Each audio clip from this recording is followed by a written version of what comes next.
Welcome to this episode of Talking Trim. Today we're looking at the TR6 door panels. For those of you in the know, there are a few different variants of the TR6 door panels and we've got them all here laid out.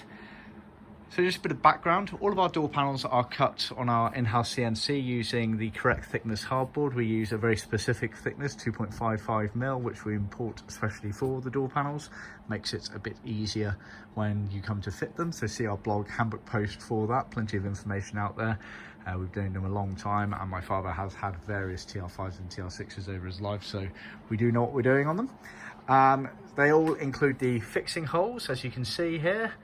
And depending on the year and series of the TR6 that you're doing, they have different other holes located here. So I'm going to go over all of these bits and bobs in detail, but just to go over the basics. In red here, we have the very early TR6. This is 1969 sort of era, maybe a bit of 1970. Basically, any cars with the chassis number CP or CC below 50,000, these door panel stylings are applicable. Moving on, you've got 1970 to 1972 sort of era. Again, chassis numbers with CC and CP, but above 50,000. That's this version here in tan. And finally, any cars with CR or CF with the chassis numbers, you had this version here, also in tan, but different variant of tan, which is part of that chassis number change. And of course, there was a change here when they introduced this hole in the middle of the door there, so I'll go over all of this in this video, so bear with me. Starting at the beginning, the CPCC before 50,000, 1969 sort of era, TR6. Effectively, the door panel is exactly the same styling as the earlier TR5s, TR250s, TR4As, etc. Meaning that it had the HF embossed pattern on it, but it had the 4-line version at the top here. So they basically continued on. The one major difference was the piping. Piping colour on the TR6s was always the same colour as the main trim, whereas the earlier cars used white, as per these door panels I happen to have here to the side. Looking at the actual hardboard panel itself, you've got all of the fixing holes going around the outside edge. You have the pocket flap coming through and round at the back. You can see the elastic there for the elasticated pocket flap, pretty useful for putting a map in and these days a smartphone.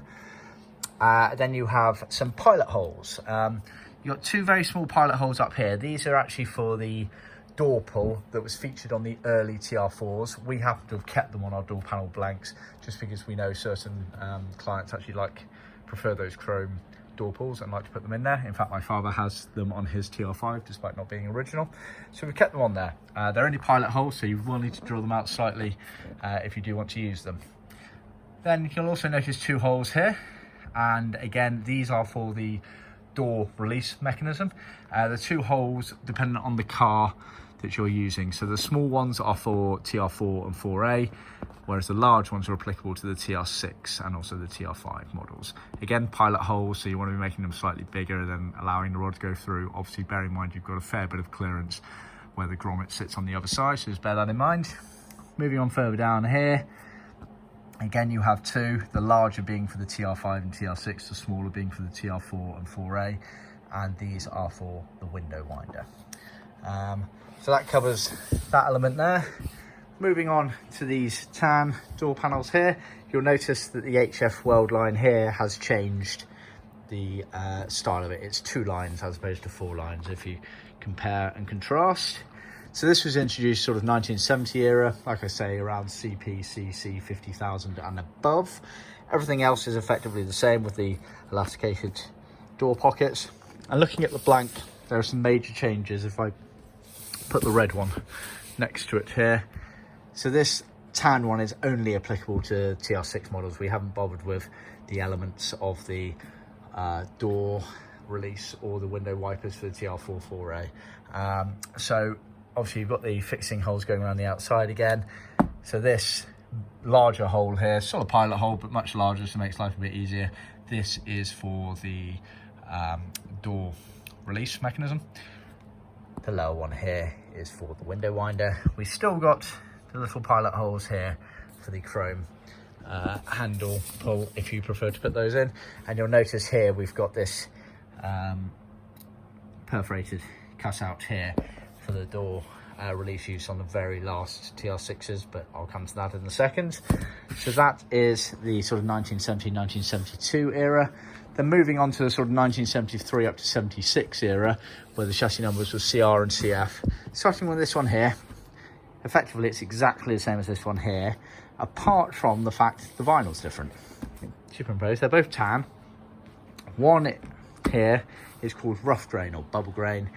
Basically on the 73s upwards, they changed a lot of the vinyl that they used on the Triumphs to what we refer to as rough grain. Other people call it bubble grain, 1290 grain. And you can see the graining effect on it's quite a bit different between the two of them there. And so that effectively is the only difference between the sort of 1970 to 72 and then the sort of 73, 74s was the vinyl you use.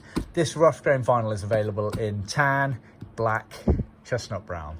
Originally, they had a shadow blue and a beige. We do have variants of that, but not necessarily exactly akin to the rough grain, so just bear that in mind.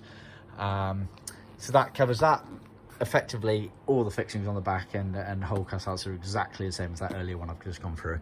The only change then happened was around sort of 1974, 75. We have a record suggesting CR/CF above 12,500 on the chassis number. However, I have found contradictory reports on that, so just bear that in mind. But basically, easiest way to locate it is, has your door panel got a hole in the middle of it? If so, it needs this part here. Basically, on the later cars, and I'll refer to Bill Piggott's book here. So on the sort of early cars, they had this door top here, which had this hand groove in there that you would put your fingers in and pull it shut. On the later cars, they didn't. They reverted to a much flatter piece of material there that just sort of sat on top, and it didn't have the hand groove in it. And they moved the latch for opening the door into the center of the door panel here. So that's what this hole here is for. So that was the very last version of the TR6s they introduced that to. Apart from that, everything else is exactly the same.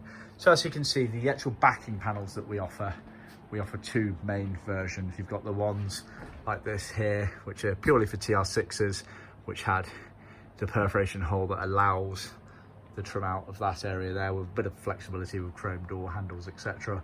Or you have the earlier style. So this style here is also used for the TR4, TR4A, TR5, TR250, and then the very first range of TR6s, which doesn't have that element there, but does have the flexibility to change in between the earlier and later models, as I've just stated. So there, a bit of a crash course, but as you can see, very nicely done. We sell absolutely hundreds of all of these door panels each year and have been doing for 40 odd years. They're pretty tough to fit sometimes. They always don't always go to plan. So do refer to our handbook blog area. We do know what we're doing on these, tried and tested. We can also offer all of these in leather if you prefer. And despite what people say on the internet, you can fit leather door panels to TRs. My father has them in his car, and we do plenty of kits. So you definitely can. They are trickier to fit, but you can do them, so just bear that in mind. And of course, we're always more than happy to guide you or your trimmer through the elements of how best to fit them to your car. So thanks for tuning in. Please remember to like, subscribe and share with other classic car Triumph enthusiasts, and I'll see you next time. Cheers.